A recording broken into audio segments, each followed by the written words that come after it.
título da minha mensagem é Quando a Graça Visita a Sua Casa. Hoje nós vamos falar sobre Jesus. Vamos falar sobre o sacrifício de Jesus na cruz do Calvário, logo mais na ceia. Nós vamos comer do pão, vamos partir do cálice. A ceia aponta para Jesus, e o sacrifício de Jesus na cruz do Calvário é a graça manifesta aos homens do Novo Testamento. Você sabe, no capítulo 18 do livro de Gênesis, há um dos momentos onde Deus manifesta com mais força, aqui no Velho Testamento, a sua graça manifesta a Abraão. Deus manifestou a sua graça a vários homens de Deus, mas parece que com Abraão tem um aspecto diferente. Você sabe, Abraão é o pai da fé. Com ele foi a promessa que em Abraão seriam benditas todas as famílias da terra. Por isso a minha família e a sua família foram benditas por conta da promessa que foi liberada por Deus sobre a vida de Abraão e nos alcançou. Então quer dizer, a bênção de Deus não eram só para os judeus, porque quando Deus falou para Abraão: em ti serão benditas todas as famílias da terra, a minha família e a sua família foram inclusas nesse projeto. Então quando Deus faz promessas, geralmente Ele manda um anjo, fala alguma coisa, manda um anjo. Então você sabe, Maria, mãe de Jesus, Deus enviou um anjo para falar com Maria. Mas com Abraão tem algo diferente. Deus mesmo foi falar com Abraão. Deus mesmo foi falar com Abraão. E no capítulo 15, Deus faz uma promessa a Abraão, que a descendência de Abraão seria como as estrelas do céu e como as areias do mar. Mas somente 19 anos depois, essa promessa se manifesta em Isaac. Então, e aí o que difere a experiência de Abraão da graça de outras experiências da palavra de Deus, é que Abraão experimentou a graça milhares e milhares e milhares de anos antes da graça se manifestar. Que incrível isso! Ele não vivia na dispensação da graça, mas Deus abre uma exceção e manifesta a sua graça a Abraão milhares de anos antes da graça se manifestar em Jesus no Novo Testamento. Mesmo antes da lei ser dada através de Moisés no Velho Testamento, que aconteceu também centenas e centenas de anos depois. Abraão é como se fosse alguém que experimentou precocemente algo extraordinário que Deus ainda ia derramar. Então, Abraão precisou apenas de fé. Presta atenção, Abraão precisou apenas de fé. Não tinha nada a ver com Abraão. Deus resolveu alcançar Abraão com a sua graça. Não precisou de muita coisa. Essa é algo unilateral. Deus decidiu alcançar Abraão, decidiu estender a sua mão para Abraão. Abraão não fez nada. É como aquele pai que sai e fala assim: olha, papai vai voltar no final da tarde e vai trazer um chocolate para você. Qual é a parte da criança? Só esperar. Não pôs nem condição. Papai está chegando, vai trazer um chocolate para você. A parte da criança é só acreditar e esperar. Então eu creio que Abraão fez algo semelhante assim. Bom, se Deus falou, certamente Ele vai cumprir. Isso é graça, não tem nada a ver comigo, com você. Às vezes você fala assim: não, pastor, eu fui lá no encontro com Deus. Não é assim não. Foi difícil para mim, tive que cancelar um compromisso, tive que cancelar uma viagem, me chamaram para ir para o encontro com Deus, eu fui no encontro com Deus, e lá no encontro com Deus, quando o pastor falou: quem gostaria de mudar a sua vida, convidando Jesus para ser o Senhor da sua casa, da sua família, eu levantei a minha mão. E depois nós cantamos aquela música: eu escolho Deus. Pastor, eu escolhi Deus. Você sabe? Tá bom, você escolheu. Essa é uma maneira de você entender. Você sabe quando o pai fala com a criança, e de repente ele não consegue falar do jeito que é, porque a criança não tem condições de entender claramente como é. De repente o pai fala de uma outra maneira, aí a criança fala assim: é isso, pai? Aí o pai fala: é isso mesmo. Mas só que do jeito de criança é. Então, em última instância, não foi você que escolheu, foi Deus que de alguma maneira te alcançou. A graça te alcançou. Deus olhou para você e alcançou você. Então quando você escolheu Deus, é porque Deus já tinha movido seu coração. Porque a Bíblia diz que é o Espírito Santo que convence o homem do pecado, da justiça e do juízo. Não é você que se convence, é o Espírito. que nós fazemos é nos expor ao Espírito. E a Bíblia tem um monte de texto que respalda isso que eu estou falando, que é a graça que vai na tua direção. Isso que é a graça, não tem a ver com você, é a graça que vai até você. Olha só, Jeremias 1,5 diz assim: antes que eu te formasse no ventre materno, eu te conheci, e antes que saísse da madre, te consagrei e te constituí profeta às nações. Foi antes de Jeremias nascer. Gálatas 1,15, Paulo escreve: quando porém ao que me separou antes de eu nascer e me chamou pela sua graça, aprouve revelar seu filho em mim, para que eu pregasse entre os gentios. Paulo está falando de si mesmo. Antes que eu nascesse, ele já tinha me escolhido. 1 Pedro capítulo 2, verso 9 diz: vós porém sois raça eleita, sacerdócio real, nação santa. Você conhece esse texto? Povo de propriedade exclusiva de Deus, a fim de proclamar as virtudes daquele que vos chamou das trevas para a maravilhosa luz. Às vezes eu falo: irmão, você saiu da Trevolândia e Deus te trouxe para a Luzilândia, ou seja, foi Deus que fez. Efésios capítulo 1, verso 3 diz assim: bendito é o Deus e Pai do nosso Senhor Jesus Cristo, que nos tem abençoado com todas as sortes de bênçãos espirituais nas regiões celestiais em Cristo, assim como nos escolheu nele antes da fundação do mundo, para sermos santos e irrepreensíveis perante ele. Em amor nos predestinou para ele, para a adoção de filhos por meio de Jesus Cristo, segundo o beneplácito da sua vontade. Estou te dando aqui respaldo bíblico para dizer: a graça chegou na sua casa. João capítulo 15, verso 16 diz assim: não foste vós que me escolheste a mim, pelo contrário, eu vos escolhi vós outros, vos designei para que vades e deis fruto, e o vosso fruto permaneça. João capítulo 16, verso 7 diz assim: mas eu vos digo a verdade, convém-vos que eu vá, para que, se eu não for, o Consolador não virá para vós outros. Se porém eu for, eu vou-lo enviarei. Aí diz assim: quando ele vier, convencerá o mundo do pecado, da justiça e do juízo. Do pecado, porque não crê em mim; da justiça, porque vou para o Pai e não me vereis mais; e do juízo, porque o príncipe deste mundo já está julgado. Irmão, é muito texto. Os irmãos sabem que eu geralmente faço uma pregação mais inspirativa, uso poucos textos para você, talvez não se cansar, ou talvez para não perder o foco, mas hoje eu precisei ler todos esses textos para dizer para você: a graça chegou na sua casa. E eu quero tirar alguns princípios dessa experiência de Abraão, porque a graça tinha chegado na tenda de Abraão. Vamos ler a história? Só para você relembrar. Apareceu o Senhor a Abraão nos carvalhais de Mamre, quando ele estava sentado à entrada da tenda. Gênesis capítulo 18, verso 1. Gênesis capítulo 18, verso 1. Não falei com você que está nos assistindo aí online? A graça é a parte do Senhor Jesus com você também, viu, meu irmão? Não estou esquecendo de você, não. A bênção de Deus alcança você na sua casa, na sala da sua casa, no seu quarto, onde você estiver. Essa palavra vai encher o seu coração de fé também. Gênesis capítulo 18, verso 1 diz assim: apareceu o Senhor a Abraão nos carvalhais de Mamre, quando ele estava assentado à entrada da tenda, no maior calor do dia. Levantou ele os olhos, olhou, e eis 3 homens de pé em frente dele. Vendo-os, correu da porta da tenda ao seu encontro, prostrou-se em terra e disse: Senhor meu, se acho mercê em tua presença, rogo-te que não passes do teu servo. Traga-se um pouco de água, lavai os pés e repousai debaixo dessa árvore. Trarei um bocado de pão e refazei as vossas forças, visto que já chegaste até o vosso servo. Depois seguireis avante. Responderam: faça como disseste. Apressou-se, pois, Abraão para a tenda de Sara. Ele disse: amassa depressa 3 medidas de flor de farinha e faze pão assado ao borralho.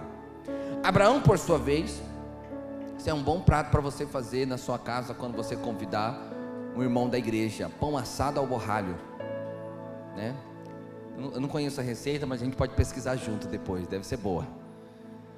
Abraão, por sua vez, correu ao gado, tomou um novilho tenro e bom, e deu ao criado, que se apressou em prepará-lo. Tomou também coalhada e leite, e o novilho que mandara preparar, e pôs tudo diante deles, e permaneceu de pé junto a eles, debaixo da árvore, e eles comeram. Então lhe perguntaram: Sara, tua mulher, onde está? Ele respondeu: está aí na tenda. Ele estava debaixo da árvore, a tenda estava próxima. Ele perguntou: onde está? E aí um disse: está aqui na tenda. Disse um deles: certamente, né, Abraão, está aí na tenda. Disse um deles: certamente voltarei a ti daqui a 1 ano, e Sara, tua mulher, dará à luz a um filho. Estão falando aqui de Isaac. É o pré-nascimento de Isaac.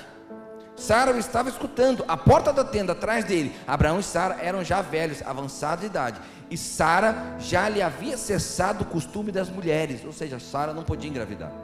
Riu-se, pois, Sara no seu íntimo, dizendo consigo mesmo: depois de velha, e velho também o meu senhor, terei ainda prazer? Disse o Senhor a Abraão: por que se riu Sara, dizendo: será verdade que darei ainda a luz, sendo velha? Acaso para o Senhor há coisa demasiadamente difícil? Daqui a 1 ano, neste mesmo tempo, voltarei a ti, e Sara terá um filho. Então Sara, receosa, o negou, dizendo: não ri. Já viu aquela criança, quando você fala, só está ela na sala, ela esbarra e quebra o vasinho de planta, só está ela. A mamãe chega e fala assim: quem fez isso? Ela fala: não foi eu. Foi mais ou menos assim. Ela olhou para Deus, para os anjos, falaram assim, ali era uma teofania, que era manifestação de Deus, falou: não foi eu. Então Sara, dizendo: não me ri. Ele, porém, disse: não é assim, é certo que riste. Então Abraão teve um encontro com Deus na sua casa, na sua tenda. Eu quero extrair alguns princípios, porque nós também temos encontros com Deus na nossa casa. A graça de Deus, que foi manifesta em Cristo Jesus na cruz do Calvário, alcançou a nossa casa. Então a primeira coisa é que o verso 1 diz assim: apareceu o Senhor a Abraão no carvalhais do Manre, quando ele estava sentado à entrada da tenda no maior calor do dia. Então a primeira coisa que a gente pode perceber, que a manifestação da graça é Deus indo na sua casa, não é você indo na casa de Deus. A gente fala sempre que aqui não é a casa de Deus, aqui é o prédio que nós nos reunimos. Aqui na Videira a gente até evita de chamar o prédio de igreja, é verdade, não é, irmãos? A gente até evita. Os irmãos que são mais antigos aqui não falam assim: ah, lá na igreja. Geralmente fala lá no prédio da igreja. Por quê? Porque não existe teologia neutra. Tudo que a gente fala tem um impacto na nossa vida. Aqui não é igreja, irmão.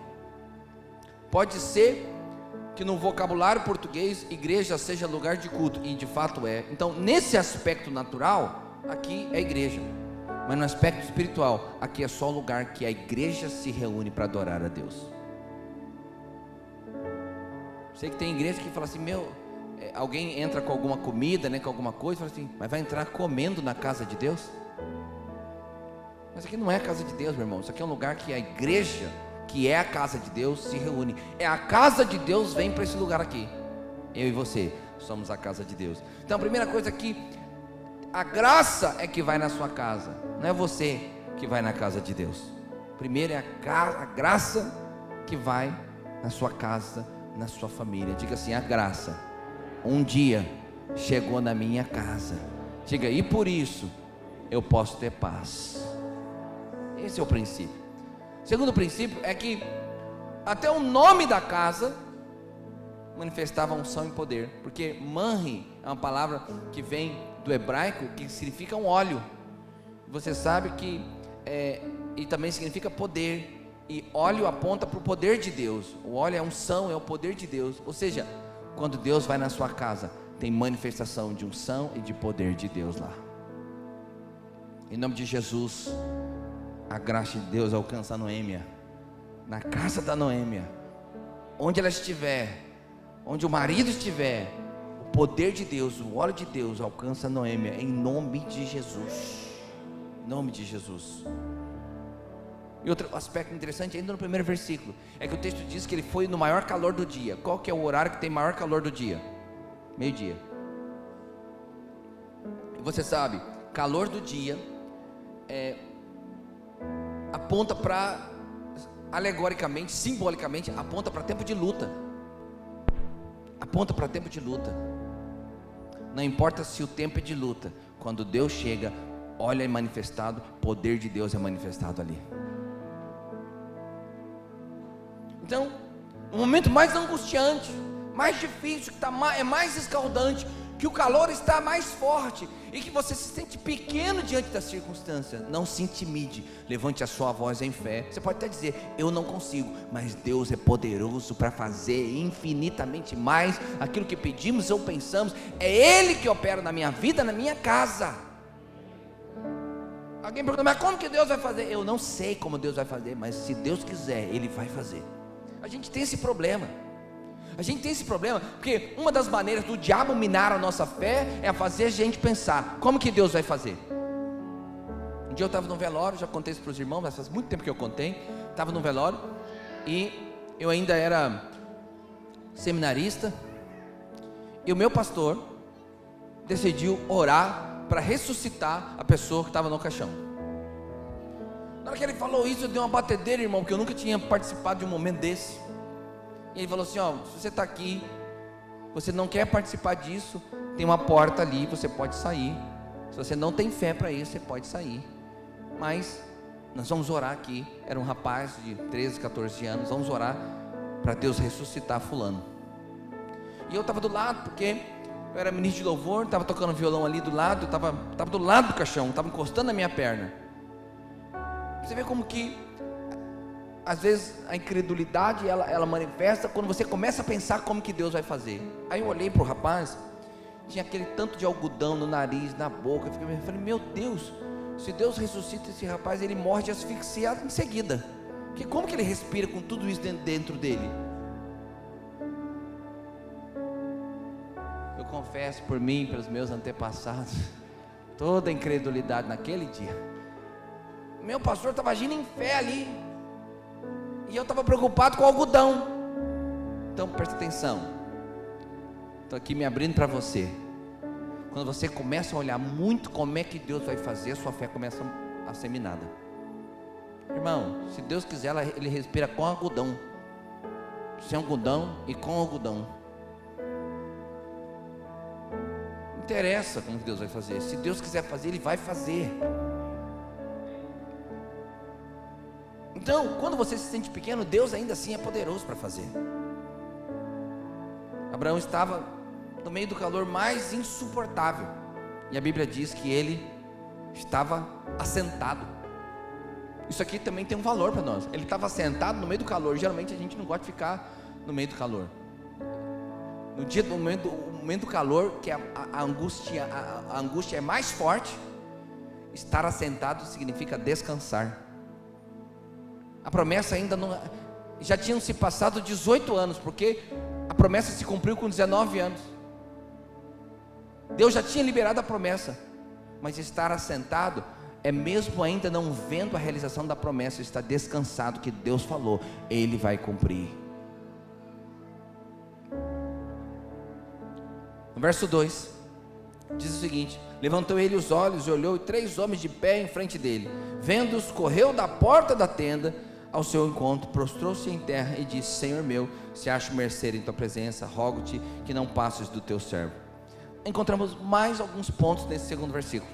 Então, no primeiro, nós encontramos que Deus aqui foi na casa. Encontramos que quando Deus vai à casa, existe manifestação de óleo, de poder de Deus. Que no momento do calor mais difícil, Deus ainda assim é poderoso. E no momento do calor mais difícil, você precisa aprender a descansar no Senhor. O nosso grande esforço é voltar para o lugar de descanso. Ou fazer um paradoxo aqui: o nosso grande esforço é se esforçar para não se esforçar. Na vida, eu não estou dizendo que é fácil não, mas esse é o nosso desafio. Se esforçar para não se esforçar, vivendo no descanso. E nesse segundo versículo, nós temos mais alguns aspectos. Primeiro, Abraão correu. Meu irmão, 99 anos. Irmão, eu estou com 43, estou com dificuldade de correr. Minha esposa fala: vamos correr. Eu falo: tá com o número da SAMU fácil aí no jeito? Tem crédito? Às vezes eu subo a escada lá de casa, eu já chego cansado no andar de cima. 43 anos. Confesso, estou precisando melhorar. Quantos estão precisando melhorar aí também? Ô irmão, estou tão em paz agora. Você está comigo? Verdade. O pastor Cleito, que é personal, que corre bastante. Esse dia ele veio falar para mim que correu 10 quilômetros, não sei o que, estava todo. Falei para ele correr 25, ele ficou olho desse tamanho. Falei, de carro. Não, andei 25, mas de carro. Andei. Então, aqui Abraão correu, ele tinha 99 anos. Então significa, quando a graça chega na sua casa, Deus cura as suas debilidades. A presença de Deus te dá saúde, te dá vida. A ceia é isso, quando nós comemos do pão, nós comemos da vida. Ele é o pão vivo que desceu do céu. Quando nós decidimos comer do pão, as nossas feridas são curadas.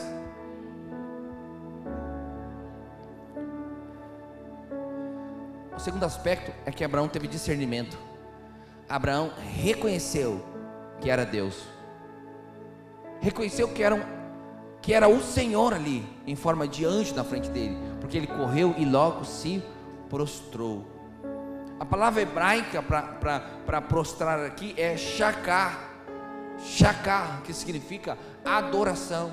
Eu não estou nem podendo falar muito de hebraico aqui, porque o Cadu, o irmão dele, mora na Grécia, e toda vez que eu falo do hebraico aqui, ele liga lá na Grécia e manda eles trazer as pronúncias das palavras que eu falo aqui.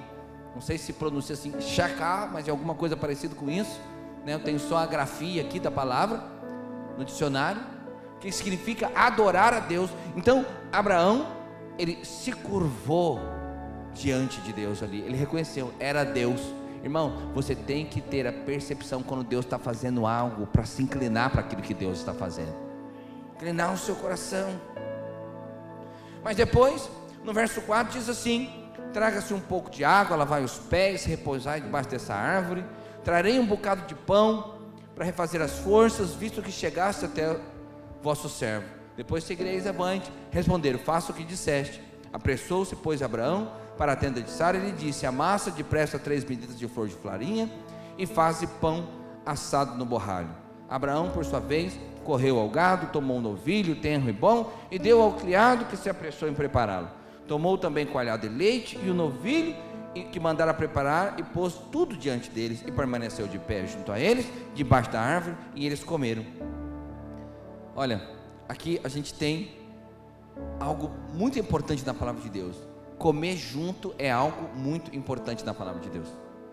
Por isso que quando Jesus, olha para mim, quando Jesus escolheu um símbolo que manifestasse a nova aliança, Jesus escolheu fazer desse símbolo um momento de comer junto. Então comer na Bíblia não é só fazer uma refeição. Comer na Bíblia é mais do que fazer uma refeição, tem mais coisas inclusas aqui. O Senhor quer ter comunhão com você, meu irmão. A graça chega na sua casa porque Deus quer ter comunhão com você. Em Apocalipse diz que o Senhor bate a porta, é de uma igreja. Por isso, às vezes a gente usa esse texto para falar sobre salvação, e eu creio que pode se aplicar à salvação também, mas o texto originalmente era para a igreja. Por isso que ele fala: bato a porta e bato, se alguém abrir, entrarei e cearei com ele. Está dizendo, é como se a graça estivesse batendo na sua porta e falar: eu quero ter comunhão com você.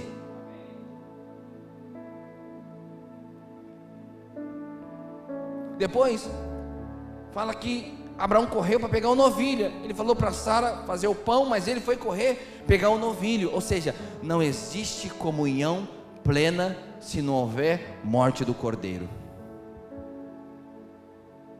Jesus é esse cordeiro pascal que tira o pecado do mundo. Não existe como você ter comunhão plena com Jesus sem você ter uma experiência com Jesus. Jesus foi um grande líder, foi. Jesus foi um grande profeta, foi. Jesus foi um homem muito inteligente, muito sábio, foi. Mas isso não é quem Jesus era. Isso está incluso no pacote, mas não representa o todo de quem Jesus é.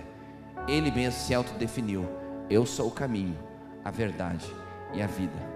Ou seja, para que você tenha comunhão plena com o Senhor, você precisa reconhecer Jesus como caminho, como um novo caminho para você seguir, como uma verdade absoluta sobre a sua vida, e como uma vida que brota no meio da morte, luz no meio das trevas. Então quando Deus, e outra coisa interessante que a gente percebe aqui, com essa relação de Deus com Abraão, quando Deus trata com coisas, Deus manda fazer. Então Ele fala: dê ordem ao monte, dê ordem à figueira, dê ordem à videira. Mas quando Deus quer tratar com o seu filho, Ele mesmo faz. Então, quando o Senhor estava criando todas as coisas, Ele disse: faça luz, faça treva, faça alguma coisa. Quando Ele foi fazer o homem, Ele mesmo pegou o barro e fez o homem segundo a sua imagem. Presta atenção, Deus quer ter um relacionamento íntimo com você. É Deus que quer ter esse relacionamento com você. Fala assim: eu amo o Senhor. A Bíblia fala que nós amamos porque Ele nos amou primeiro, quando nós ainda éramos pecadores. E por último, você sabe, diz assim: o servo diz: por que riu Sara? Dizendo: será verdade que darei a luz sendo velha? Acaso para o Senhor a coisa demasiadamente difícil? Daqui a 1 ano, neste mesmo tempo, voltarei a ti, e Sara terá um filho. Então Sara, receosa, negou, dizendo: não ri. E o Senhor falou: não é assim, é certo que riste. Quero falar um pouco sobre esse aspecto aqui do rir de Sara. Pode preparar, pastor Davi, os elementos da ceia.